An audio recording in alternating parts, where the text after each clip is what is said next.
मुस्की तुमार तारा, टुक टुक ऐसे काहे निहार तारा। देखतनी मीठी मीठी मुस्की तुमार तारा, टुक टुक ऐसे काहे निहार तारा। काथी चले तोरा मन में सांवरिया,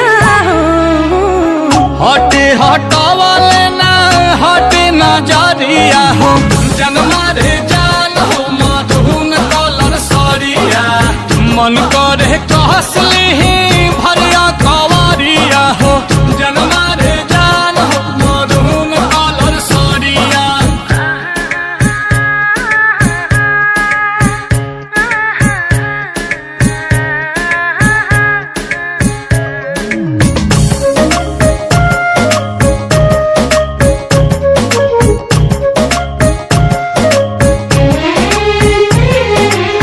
बिजली टूठा हो तारू दिलवा प हमारा हो, अपन डोलाई के कमरिया।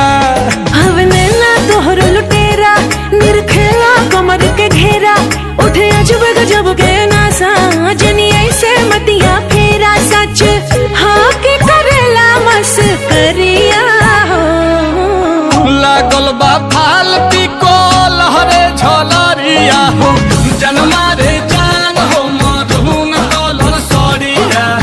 मन करे कसली भरिया कवरिया हो, जनमा रे जान हो मधुन कलर सरिया।